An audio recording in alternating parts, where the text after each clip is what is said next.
नमस्कार दोस्तों, बंगाल में सियासी सरगर्मियां थमने का नाम नहीं ले रही हैं। जहां एक तरफ पश्चिम बंगाल की मुख्यमंत्री ममता बनर्जी ने नंदीग्राम सीट के चुनाव परिणाम को कोलकाता हाई कोर्ट में चुनौती दी थी और कहा था कि नंदीग्राम सीट पर दोबारा से मतगणना कराई जाए, लेकिन अब नंदीग्राम सहित 5 विधानसभा सीटों पर दोबारा से मतगणना कराने को लेकर बड़ी खबर निकलकर सामने आई है। इसके साथ ही भारतीय जनता पार्टी भी बंगाल में कई सीटों पर दोबारा से मतगणना कराने को लेकर कोर्ट का रुख कर सकती है। नंदीग्राम और 4 और विधानसभा सीटों पर दोबारा से मतगणना कराने को लेकर क्या अपडेट है और उस विधानसभा के क्या नाम है, आपको डिटेल से बताएंगे। इसी के साथ ही एक और बड़ी खबर आपको बता दें, भारतीय जनता पार्टी को बंगाल में एक और बड़ा झटका लगा है। भारतीय जनता पार्टी के दिग्गज नेता टीएमसी में शामिल होंगे। जी दोस्तों, दोनों खबरों के बारे में आपको डिटेल से बताएंगे, लेकिन इससे पहले आपको क्या लगता है, क्या नंदीग्राम सीट पर दोबारा से यदि मतगणना हुआ तो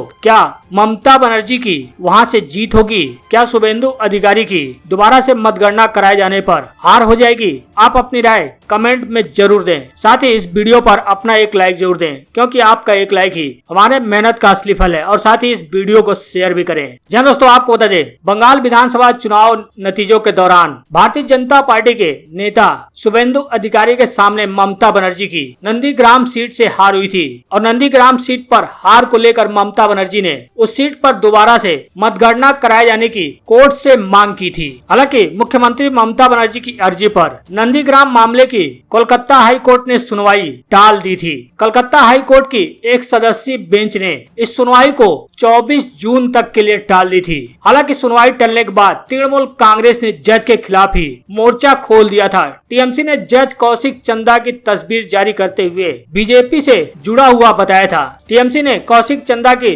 तस्वीर जारी की थी, जिसमें भारतीय जनता पार्टी के मंच पर वो दिखे थे। टीएमसी ने सिंगल बेंच जज कौशिक चंदा पर संदेह भी जताया, जिन्हें कार्यवाहक मुख्य न्यायाधीश राजेश बिंदल ने ममता बनर्जी की चुनावी याचिका पर सुनवाई के लिए नियुक्त किया था। टीएमसी प्रवक्ता कुणाल घोष ने बंगाल बीजेपी नेतृत्व के साथ जस्टिस चंदा की तस्वीरें ट्वीट की। इस तस्वीर के जरिए टीएमसी ने कई सवाल उठाए। टीएमसी नेता कुणाल घोष ने ट्वीट करते हुए कहा कि न्यायपालिका के प्रति सम्मान के साथ न्यायमूर्ति कौशिक चंदा उन्हें नंदीग्राम केस की सुनवाई का जिम्मा सौंपा गया है। कुणाल घोष ने इस तस्वीर के साथ एक फोटो शेयर की, जिसमें कथित तौर पर जस्टिस कौशिक चंदा भारतीय जनता पार्टी के बंगाल प्रदेश अध्यक्ष दिलीप घोष के साथ मंच पर बैठे हैं। सांसद डेरेक ओब्रायन ने भी तस्वीर शेयर की। इस तस्वीर को शेयर करते हुए उन्होंने लिखा कि वह व्यक्ति कौन है जो दोनों तस्वीरों में है? क्या वो कलकत्ता उच्च न्यायालय के न्यायमूर्ति कौशिक चंदा हैं? क्या उन्हें नंदीग्राम चुनाव मामले की सुनवाई के लिए नियुक्त किया गया है? क्या न्यायपालिका और नीचे गिर सकती है? टीएमसी सांसद डेरेक ओब्रायन ने वकील रहते हुए कौशिक चंदा के कलकत्ता हाई कोर्ट में भारतीय जनता पार्टी की ओर से पेश होने के दस्तावेज पेश किए।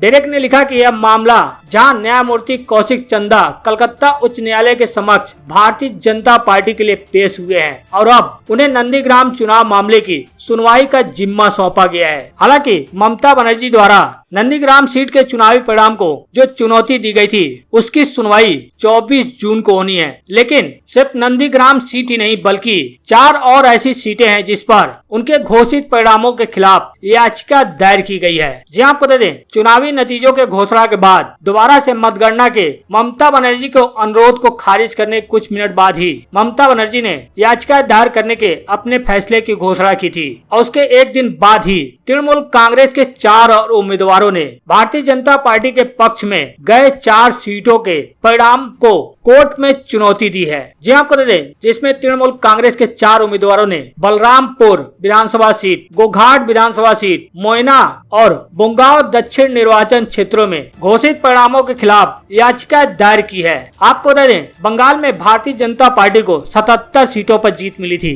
और तृणमूल कांग्रेस को 213 सीटों पर जीत मिली थी। इसी 77 सीटों में से 4 सीटें जो भारतीय जनता पार्टी को मिली हैं, उन्हीं 4 सीटों पर तृणमूल कांग्रेस के 4 उम्मीदवारों ने घोषित परिणाम के खिलाफ याचिका दायर की है। हालांकि अब भारतीय जनता पार्टी भी उन सीटों पर दोबारा से मतगणना कराने की याचिका डालने की मन बना रही है, जिस पर भारतीय जनता पार्टी को बहुत ही कम अंतरों से हार मिली है। जी आपको बता दें, पश्चिम बंगाल में हलचल शुरू हुई है। भारतीय जनता पार्टी भी जल्द ही ये फैसला ले सकती है कि जहां पर वह टीएमसी से कम अंतरों से हारी है, यानी जहां पर जिस विधानसभा सीट पर वोटों का फासला बहुत ही कम है, वहां फिर से मतगणना कराने को लेकर भारतीय जनता पार्टी भी कोर्ट का रुख करने का मन बना रही है। भारतीय जनता पार्टी चाहती है कि कई जगहों के वोटों की गिनती फिर से की जाए। भाजपा इकाई के अध्यक्ष दिलीप घोष ने शनिवार को कहा कि पार्टी उन सीटों पर दोबारा से मतगणना करने का अनुरोध अदालत से करने के विकल्पों पर मंथन कर रही है, जहां भाजपा हाल ही में संपन्न विधानसभा चुनाव के दौरान बेहद कम वोटों के अंतरों से पराजित हुई है। दिलीप घोष ने संवाददाताओं से कहा कि हम इस मुद्दे पर अपने वकीलों से चर्चा कर रहे हैं। हालांकि आपको बता दें, चुनाव के नतीजे आने के बाद ही चुनाव आयोग ने यह साफ कर दिया था कि सभी जगहों पर, यानी सभी 294 सीटों पर जो परिणाम घोषित हुए हैं वो सभी निष्पक्ष तरीके से और सही तरीके से घोषित हुए हैं। ईवीएम और वीवीपैट के पर्चियों से सबकी मिलान भी की जा चुकी है, जिसमें सभी सही पाए गए थे, ऐसा चुनाव आयोग ने दावा किया था। लेकिन अब तृणमूल कांग्रेस द्वारा नंदीग्राम सहित 5 सीटों पर दोबारा से मतगणना कराने की याचिका के बाद अब भारतीय जनता पार्टी भी यह मन बना रही कि वहां पर जहां पर भारतीय जनता पार्टी की बहुत ही कम वोटों के अंतरों से हार हुई है, वहां पर भारतीय जनता पार्टी चाहती है कि उन सभी जगहों पर वोटों की गिनती फिर से की जाए। हालांकि भारतीय जनता पार्टी अभी सोच में पड़ी है कि वहां फिर से मतगणना कराने को लेकर कोर्ट का रुख किया जाए या नहीं। हालांकि भारतीय जनता पार्टी को लगातार बंगाल में एक के बाद एक झटके लगते जा रहे हैं। पिछले दिनों मुकुल राय और उनके बेटे शुभ्रांशु राय टीएमसी में वापसी कर गए थे। इसके साथ ही लगातार भारतीय जनता पार्टी के कार्यकर्ता भी टीएमसी में वापसी कर रहे हैं। भारतीय जनता पार्टी के 350 कार्यकर्ता टीएमसी में गंगा जल से शुद्धि के बाद वापसी कर गए। अब बंगाल में भारतीय जनता पार्टी को एक और झटका लगा है। अब टीएमसी में अलीपुर द्वारा के भारतीय जनता पार्टी जिला अध्यक्ष टीएमसी में शामिल होंगे। जी आपको बता दें, अलीपुर द्वारा जिला भारतीय जनता पार्टी अध्यक्ष गंगा प्रसाद शर्मा ने भारतीय जनता पार्टी छोड़कर तृणमूल कांग्रेस में शामिल होने का ऐलान कर दिया है। दावा किया जा रहा है कि गंगा प्रसाद शर्मा बंगाल को 2 हिस्सों में बांटने और उत्तर बंगाल से अलग केंद्र शासित प्रदेश बनाने पर भारतीय जनता पार्टी नेता जॉन बारला के बयान से नाराज हैं। बताया जा रहा है खुद भारतीय जनता पार्टी नेता शुभेंदु अधिकारी ने भी विभाजन की अटकलों को हवा दी है। हंगामे की असली वजह पर जब सवाल किया गया तो शुभेंदु अधिकारी ने कहा कि राज्य कमेटी में इस बारे में कोई प्रस्ताव पारित नहीं हुआ है। राजू बिस्ता ने भी इस बारे में कहा कि मीडिया के सामने इस बारे में बोलने की कोई जरूरत नहीं थी, लेकिन उत्तर बंगाल में मुश्किलें तो है ही। उन्होंने कहा कि जॉन बारला ने उत्तर बंगाल को लेकर जो बयान दिया है वह स्थिति बीरभूम, बर्धमान और मिदनापुर में भी है। कोलकाता के सिर्फ 4 लोग पूरा पश्चिम बंगाल चलाएंगे, कुछ लोग 20 विभागों को अपने हिस्से में बांट लेंगे। हम लोग क्या बाढ़ के पानी में बह जाएं? जॉन बारला की जो उत्तर बंगाल को लेकर चिंता है वही चिंता हमारी भी है। आपको दे दें, शनिवार को गंगा प्रसाद शर्मा समेत अलीपुर द्वारा जिला बीजेपी के 7 बड़े नेता तृणमूल में शामिल होने कोलकाता पहुंचे। जिले के भारतीय जनता पार्टी कार्यकर्ता ऐसी खबरों से बेहद परेशान नजर आ रहे हैं। आपको बता दें, पिछले विधानसभा चुनाव में अलीपुर द्वार जिले की सभी 5 सीटों पर भारतीय जनता पार्टी जिलाध्यक्ष गंगा प्रसाद शर्मा के नेतृत्व में बीजेपी उम्मीदवारों ने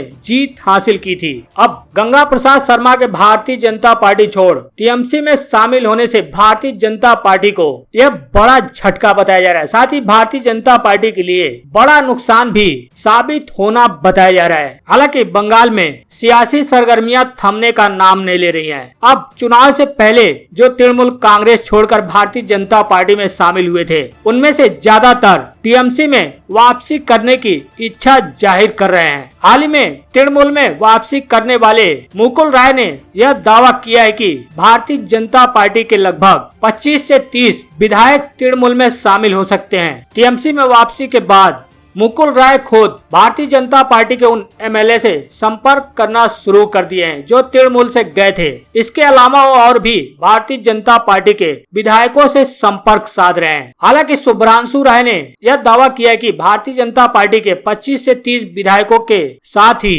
भारतीय जनता पार्टी के 2 सांसद भी तृणमूल में शामिल होने के इच्छुक हैं।